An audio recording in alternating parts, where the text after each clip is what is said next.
Hey guys, Omni here. We are back for episode 5 of Midnight Mass. Last episode, you know how I typically say, the show finally got the ball rolling or whatever, as the scene goes, but last episode, the show just straight up kicked the ball right out of the park, man. Like, I don't even know what's going on right now. Riley's getting munched on, and we got 2 episodes to go after this one. Where does it go from here? We've been following Riley this whole time. Are we still be following? Is he going to be a vampire now? Is he going to be part of this commune? Forcefully, against his will? What is going on with Aaron's child? Is it also just scurrying around? Oh, got a lot of questions, man. Last episode was wild, and I can't wait to dive into this one, man. So we're going to go ahead and hop in.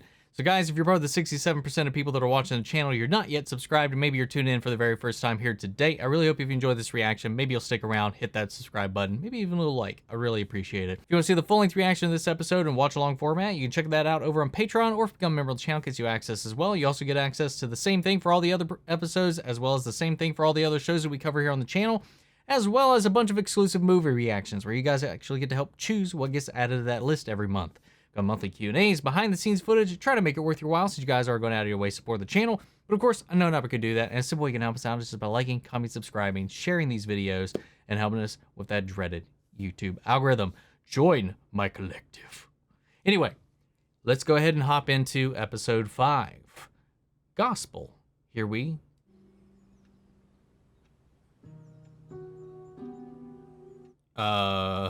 We're really not going to pick back up with what was going on there.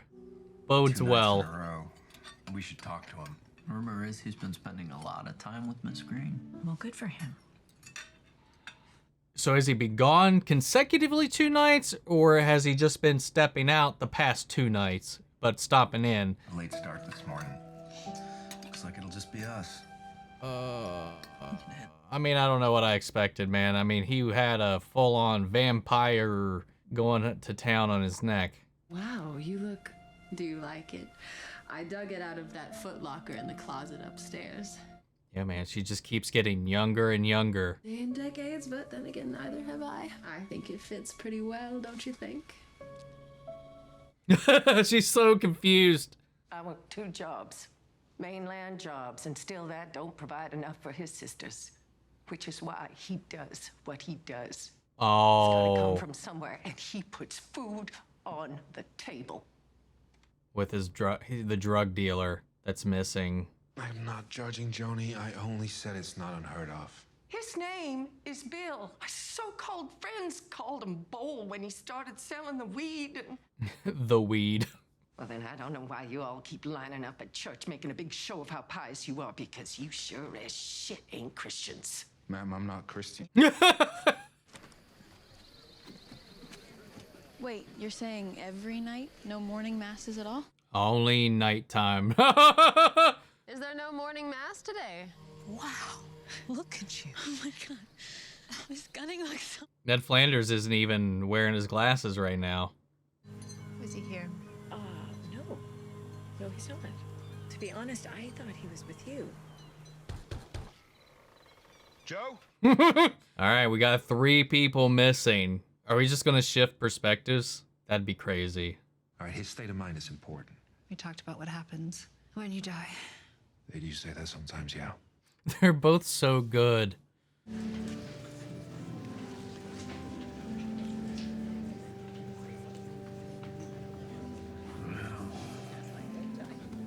Notice everybody's getting a little more color in their hair and stuff too. Like pretty much everybody. Most noticeably in all of the parents and stuff.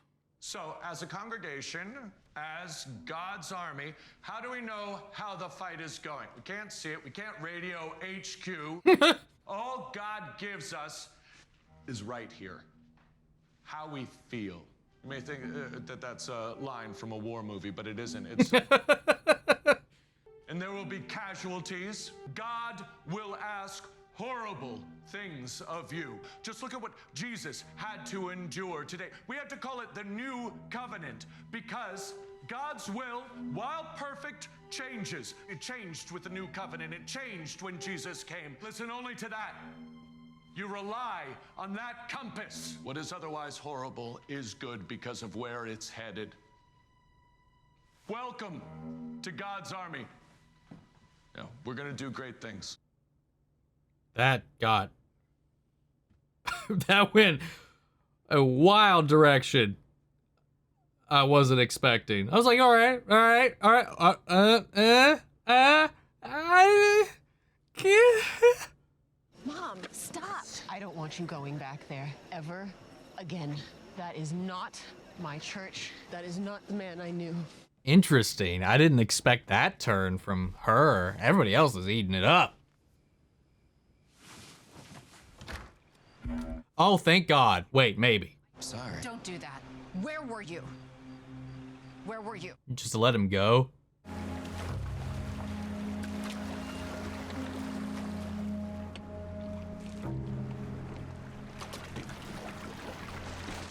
Yeah, hell no.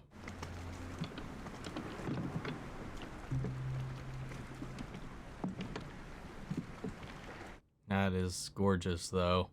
I'm gonna tell you a story, but you're not gonna believe it. I just need you to listen. You promise me that? Nosferatu ate my neck.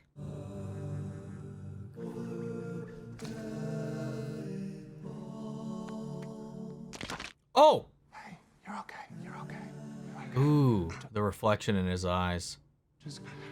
Just relax. You focus on breathing, okay? You're doing great. Ooh! Her death specifically could be part of God's plan. That question, that brought me all the way to the priesthood. No! We don't have to be afraid ever again. How are you feeling? So nonchalant about it. I wouldn't...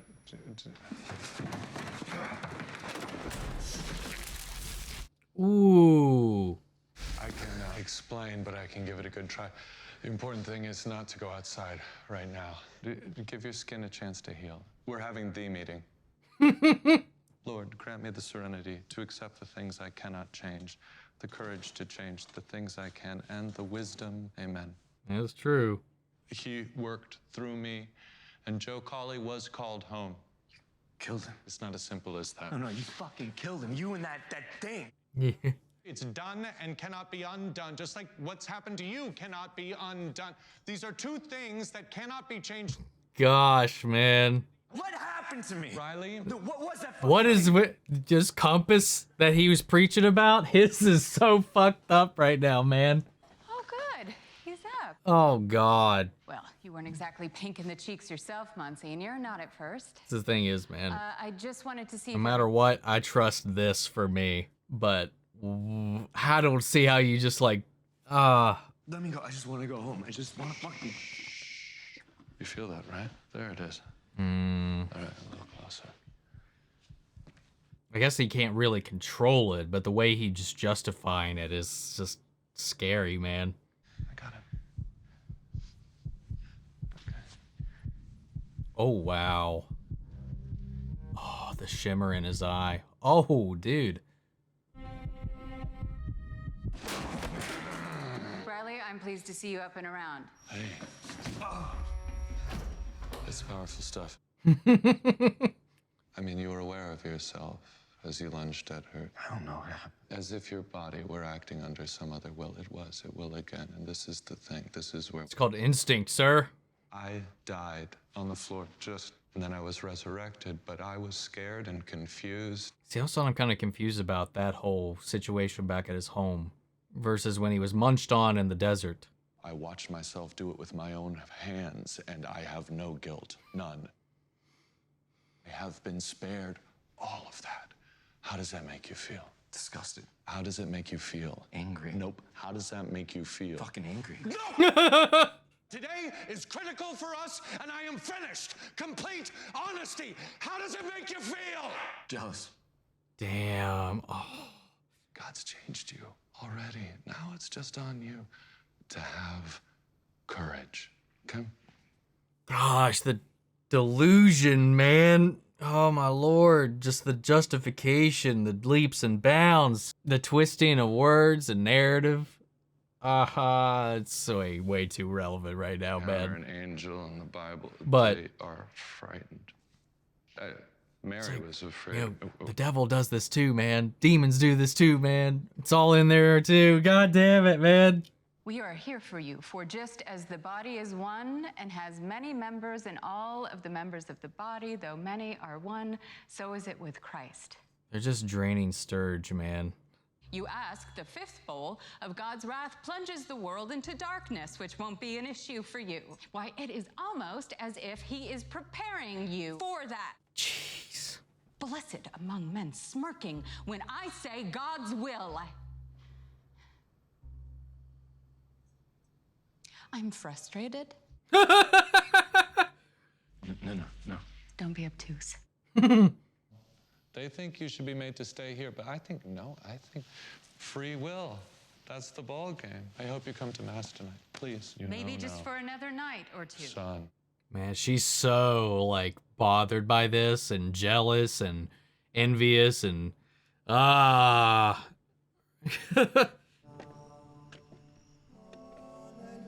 This is so insane, man. That's what apostles are for. The doors stay open as the gates are always open. How else does gospel spread? Yo.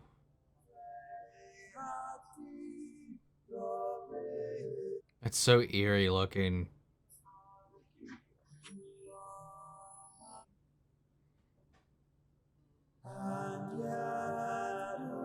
Oh.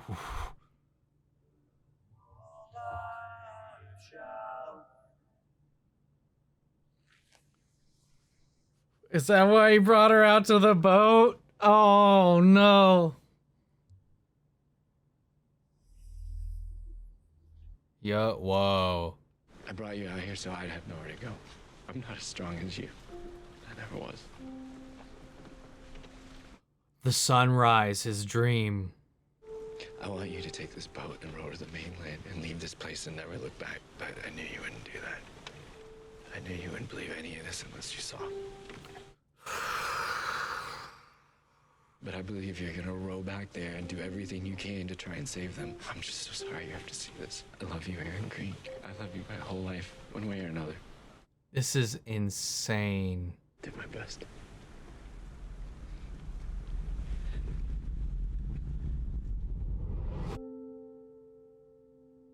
That's the girl he hit with the car, isn't it?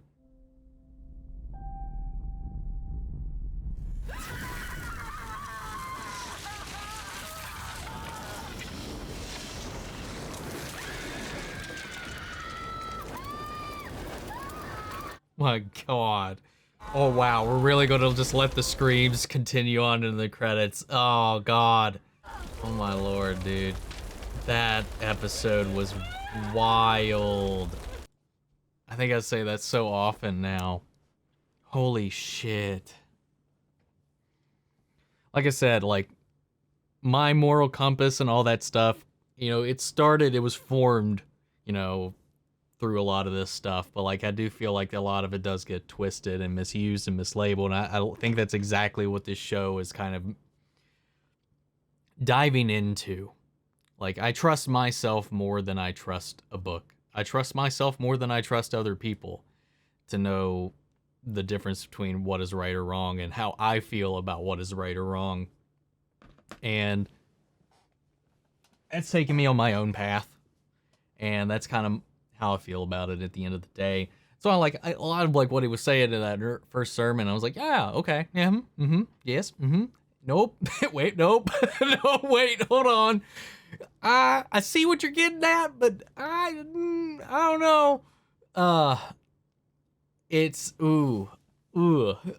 it made my skin crawl a little bit, and the performances in this show are so good. Pruitt, that actor is phenomenal. Like, and bouncing him and putting him, pairing him off against Riley, like these two polar opposites in this argument throughout the entire show.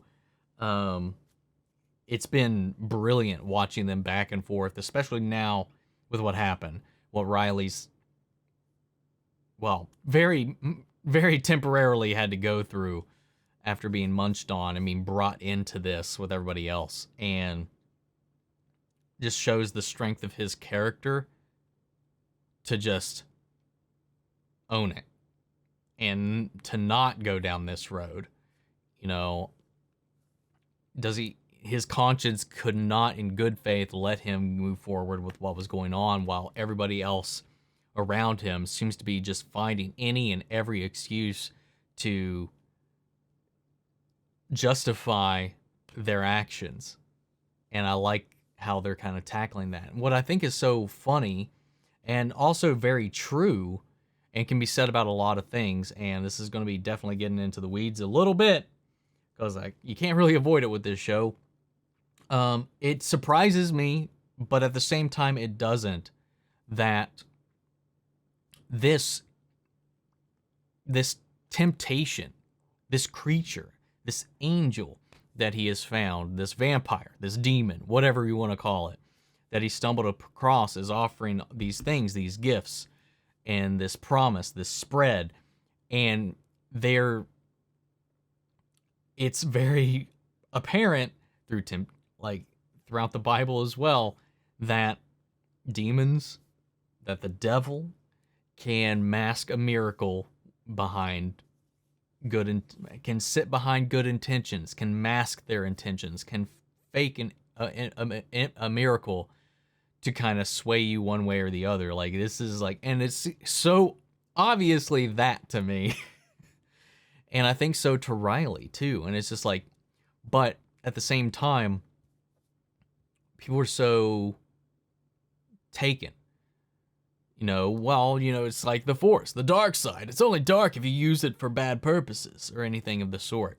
The gift you're given is only bad in how you use it. I'm just like, clearly, it's being misused, and that these terrible things are happening, and you're finding ways to justify it, whether you feel guilty or not, just shows that how disconnected from your empathy you are. And Bev Keane is keen to be pointing out specific chapters, specific phrases, specific verses that all fit the narrative they're trying to craft for what is happening right here. And, you could easily go through and pick and choose to back up Riley if you wanted to, but they don't.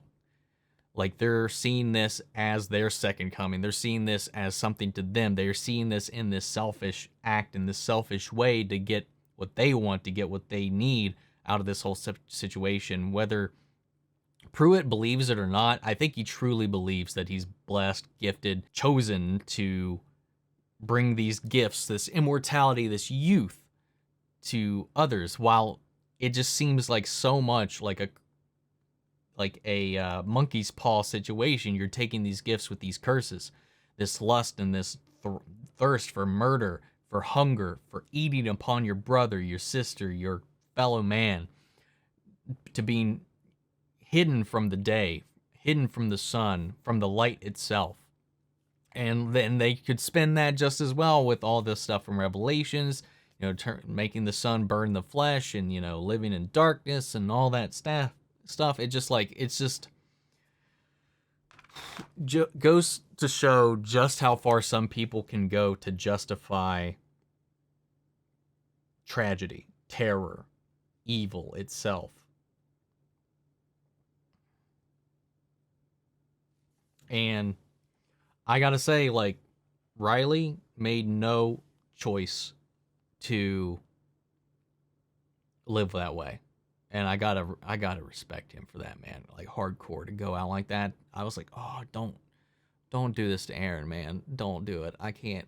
And then the son, the dream he's been having all season long, taking her out there, the open sea, let the sunlight hit, and he just burns away.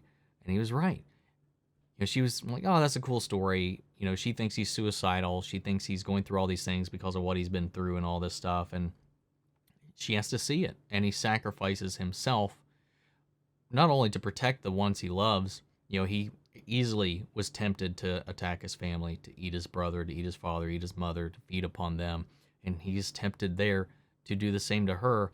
But he staves that off and gives himself to pass on the truth in the hopes that maybe he can save everybody. And I think it's interesting to see that this isn't the case. And that's the thing too. I know this makes some people uncomfortable, whether you're, Christian, whether you're not, whether you're atheist or whatever, no matter what. Like, everybody is not painted with the same brushstroke, which is the interesting thing. When we saw Sarah's mother just up and leave, the person I thought they would just go in was like heyday and excited to hear these sermons, to be there for it, to become a part of the group, to be reintegrated into everything that's going on. But no, she's been given this gift, she's been given this restoration, but she sees what is coming of it, what it's turned Pruitt into and all this stuff, and it feels wrong. Like, not everybody is going to be going along with that ride. And I think that shows that, I think that's a nice little nuance of this, that it's just like the people who have faith, the people who are religious, whether or not, they're not all swept up in the extremist element of it all. Like, she saw that and she's like, no, that is where I draw the line. And she left. She even told her daughter not to go back there ever again. Like, I like that. I like it shows that not everybody is being swept up in this show, because that's kind of what it is at this point. He's radicalizing his followers through his miracles, through this manipulation, through this creature that has given him this gift. And what I don't know is, for the people that are drinking it from the wine, and they're not, getting it straight from the source, they're not being fed on. They haven't died and then brought back. That seems to be the trigger for the burns and everything else, for the full transformation into this entity. He got young just from feeding on the blood, but he wasn't killed by the thing. He just fed on it. He got the youthful vigor from it all. He was restored by it, but to become one of them, he had to also die. Because he wasn't getting burned or anything. He was young. He had all of that going for him, and then it wasn't until he got poisoned and died, or presumably poisoned and died, and then came back, that the sun affected him, that he had this hunger, because he went all this time without it. And Riley, the next day, had it because this thing killed him, or maybe even after he had been fed on and then given the blood, maybe even Pruitt killed him himself, so that he could immediately skip that step and be pretty much shackled into this existence. He would have just been restored, just like Pruitt was, presumably, unless this thing, when it was feeding on him, just straight up fed on him, not with the intention of turning him, and maybe that was Pruitt's doing, but I don't know. The performances across the board in this are just brilliant. And, with people just going missing left and right, and now the sheriff's not going to find Riley now, and who knows the fate of one. I'm still curious to see what exactly happened to the fetus that she was growing. What happened to Joe in the end? They just kind of dumped his body, cemented him, and threw him off in the ocean, is what I believe they had said. But what about the stoner kid, the drug dealer? What happened to him? What was his fate? Is he just same as Joe, or was he converted or whatever? He hasn't turned back up, so I'd have to say probably the same round as Joe. But I have no idea what Aaron's going to do with this information, this revelation, if you will. And I love it because it just brings her frustration, but Bev and her just jealousy, the seethingness that she has for just always trying to push her way into good graces, to try to take this for herself, to think of herself as greater than herself. Her jealousy of not being chosen, for Pruitt to not let her become one of them or whatever, to join their ranks. And apparently Ned Flanders is one of them as well, as something that he's kind of mentioned has already been converted. So it's just seeing her stewing in that was it was a little rewarding. But it's just sad, man. I liked Riley. I liked his whole arc, and that he couldn't justify the things he did. He couldn't justify or live with the justifications for the terrible things that he'd done.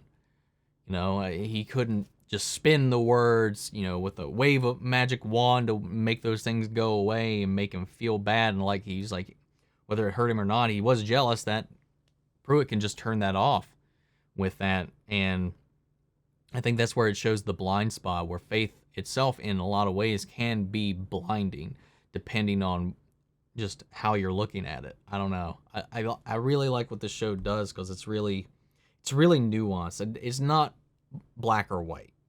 I like that about it.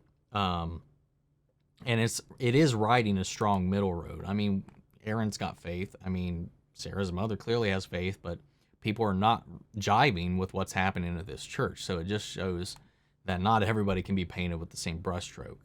Not every Christian is going to fall for his shenanigans. It's just, he's put on a magic show, man. And he himself is fallen prey to it. And man, overall, it's just really interesting to see how it's paced out. And I'm really curious to see how this is going to expand from this point forward. So it's wild, man. Oh, and where does this thing just go? Is it just shows up? Where is it? Is it just hanging out in that abandoned building? It's roaming around, eating cats, picking up people here and there.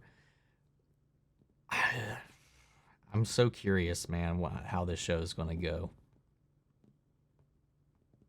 But man, I did not expect what happened to Riley in the last episode, and I did not expect what happened to him here. I wholeheartedly expected him to fucking munch on Aaron there at the end. But it is what it is, man. Guys, what did you think of this episode? What is your interpretations of everything that's going on? Be civil, be fair, be open, and I'd love to hear your all's thoughts. Sound off in the comments. Let me know your thoughts down below. We'll carry on the conversation after the video. Feel free to join us in our Discord. We can talk about it there as well. Links to that and all my socials in the description box below. If you want to see the full-length reaction to this, check it out over on Patreon, or if you become a member of the channel, it gets you access as well. And speaking of, before we go, I want to shout out our channel legends: Manny Sherritt, Ryan Karen, Jason Coleman, Philly Vane, Yori Korskov, Margaret Grace, Mary Bradley, Melita, Robert Aguiano, and Count Kestis Nation. Thank you guys so much for your continued support. But that's it for this episode, guys, and I'll see you all in the next one. Take care, everybody.